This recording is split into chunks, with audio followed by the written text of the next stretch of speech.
বাবা কাল থেকে বাড়ি আসে নাই। তুই একটু দেখবি তোর বাবা কই আছে। কি বাবা বাড়ি আসে নাই? আমি এখনই দেখছি মা। বাবা কোথায় গেল ভাই?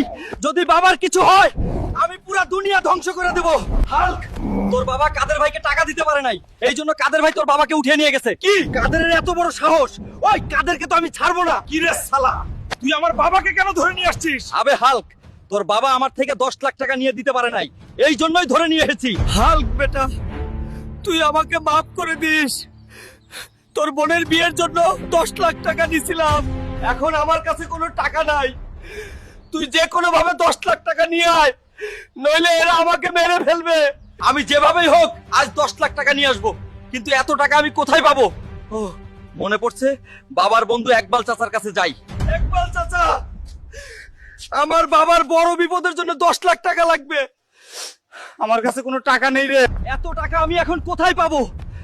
কোনো কাজ করেও এখন এত টাকা পাওয়া সম্ভব না। ভাইরা ও বোনেরা, পাশের গ্রামে কুস্তি লড়াই হবে, যে জিততে পারবে তাকে নগদ 10 লাখ টাকা দেওয়া হবে। কুস্তিতে জিততে পারলে 10 লাখ পাওয়া যাবে, তাহলে তো এই সুযোগটা কাজে লাগাতেই হবে। গ্রামে কি কোনো বাপের বেটা আছে যে এই টাকলু পালোয়ানকে হারাতে পারবে? যদি কেউ থাকে তাহলে সামনে আসো। আমি হারাবো এই টাকলুকে।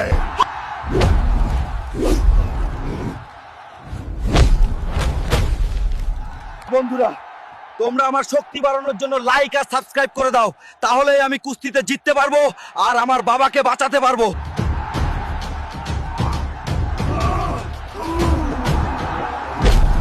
বন্ধুরা, এই কুস্তিতে উইন হয়েছে আমাদের হাল্ক ভাই, আর জিতেছে নগদ 10 লাখ টাকা। এই শালা কাদের, এই নে 10 লাখ টাকা, আর এখনই আমার বাবাকে ছেড়ে দে, নইলে তোকে পুঁতে ফেলবো। ঠিক আছে ভাই, ঠিক আছে।